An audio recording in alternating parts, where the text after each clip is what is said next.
Remember how I said on this channel that I don't get myself attached with names? I really don't like to say that, okay, this is a good person or this is a bad person. I like to treat individuals based on context. Like sometimes a person can say things that make sense, other times they can say things that don't make sense. In the case of Tim Pool, I realized, okay, he has a massive audience and he appeals to the normies, and that's why he is important. And I saw great things in him. And today those great things have materialized. Apparently he has been invited at the White House press conference, and he is asking a question that I would never have thought I would heard asked in my entire life. Let's listen to it. Off today.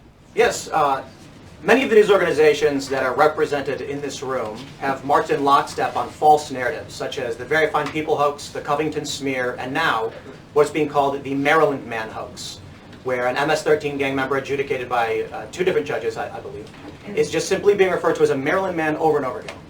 Now, in an effort from the White House to expand access to new companies, you've created this new media seat. So I'm wondering if you can comment on, following this expansion, you've had numerous outlets disparage the companies that you've had sit here, as well as the reporters. I'm wondering if you could comment on that unprofessional behavior, as well as elaborate if there's any plans to expand access to new companies. Sure. Well, we certainly welcome diverse viewpoints in this room, which is one of the reasons we have you in here, and there's many new faces in this room in comparison to the previous administrations. We want to welcome all viewpoints into this room. We welcome unbiased journalists who really care about the truth and the facts and the accuracy, and you rightfully pointed out the Maryland Man story, which I, from this podium, when The Atlantic published it, on that very first day, I came to this podium and said, this is wrong. The press in this room have this story wrong, and we have seen more and more evidence come to the table that we have had all along. We were always right. The president was always on the right side of this issue to deport this illegal criminal from our community. And it is despicable to see the media continue to refer to this individual as someone who is just a peaceful man living his life in Maryland. Was and always has been an illegal criminal, an MS-13 gang member, and a designated foreign terrorist. Right. So, what do I get from this? Well, I get that I feel vindicated. You know, a lot of people kept telling us like, V, do you not see that Tim Pool has drama? Do you not see what he is doing? And I'm thinking, you know, okay, let's look at my close circle of friends from real life. Is there a single person that doesn't have drama? Like, do I know a single person that's Jesus Christ? The answer is no. Okay, so they're human beings. Would I expect that human beings have drama? Yeah, okay. Does that mean that I can't condemn the drama? Yes, but like it's contextualized. Like within the context of the drama, yeah, he's a piece of shit. Yeah, he does bad. But in the context of usefulness, I don't want Tim Pool to be, the role model for a father. I don't want him to be like the role model for young men. But I do appreciate the fact that it shows that if you have principles and you stick by them, eventually you can get into the White House and you can ask a question that no one else would have asked. And you get to feel this level of vindication. Because now more people are exposed to it. And the interesting thing isn't the fact that people will say, wow, I never thought about it. Wow, I didn't know that the mainstream media is lying. No. That's not the important issue. Important issue is that it sends a message that the culture is shifting. Like, this sends a message to corporations that the culture is changing. If the White House has someone like Tim Pool and is willing to go against the established press, then now the corporations go, holy shit. We can't do what we have done up until now. Up until now, what the corporation would have done would be to constantly shit on Republicans nonstop and to keep placating the left, right? Like, for instance, comic books. They would constantly shit on right-wingers, and, when a right-winger would complain that Captain Marvel looks like a man now, and that they're pushing for gender abolition, and they're race-swapping and gender-swapping all these characters, they would say, oh, you guys are just racist pieces of shit, shut the fuck up, right?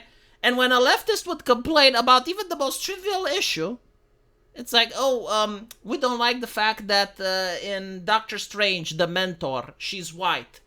And then immediately, the entire movie industry, like, oh, we're so sorry. Oh, we don't know what we did. Oh, how could we have done this, right? Like that's how corporations would act up until now. It's like the left is holding the reins of power, and you need to constantly placate the left. And you can insult right-wingers because they're not going to boycott. They're not going to criticize you. They're not going to say anything, negative that will affect your brand. Sure, they'll complain on Twitter, but hey, that's a good thing, right? Like, they're complaining, your brand gets trending. That's free advertisement. What Tim Pool did is to signal that this is coming to a close. It's like, well, actually, right-wingers, they now are organizing, they're doing boycotts, they're affecting the industry, they're getting their politicians into power, they're capable of making change. And so while I don't expect that corporations overnight are going to change and they're going to completely drop their ESG metrics and they're going to play ball, I also expect that at least they're going to start be more respectful towards their customers. They're going to start understanding that, okay, well, the right-wingers are here. They're now a force as well. The left has lost a lot of its power, a lot of its pull, a lot of its activists. And so what's best for us is to try and stay neutral and just push a product. Just make normal products. As for the mainstream media itself, it's going to have to find new ways of censorship.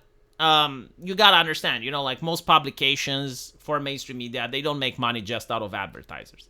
They also get kickbacks from politicians. They also get involved in politics. There are people that buy entire publications specifically to do this. And so I don't expect that you're going to see honesty and integrity from the mainstream media. But if you're going to watch my other video, you will see that, well, this tells them that they need to change the game. They need to find different tactics. They need to find different ways in order to live in the system. And so they will probably have to hire more smart people. Censorship can be done by stupid people. It doesn't require a genius to just, select some text and press delete. But to actually do censorship in a way that's more refined, that most people don't expect that they're being manipulated, well, you need to have more competent people in order to do that. And so I do expect that the stakes are going to be raised in the future.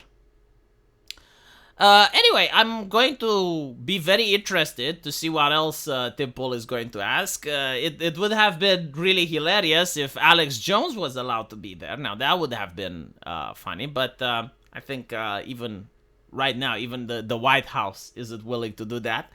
But still, maybe one day, huh? Wouldn't it be funny to have Alex Jones there asking a couple of questions? Although, due to his showmanship, he would probably break decorum and not allow other journalists to ask. Huh? What do you guys think? Anyway, right. Let me know what you have to say, and I'll read you guys in the comment section. And don't forget to check the pinned comment. Take care.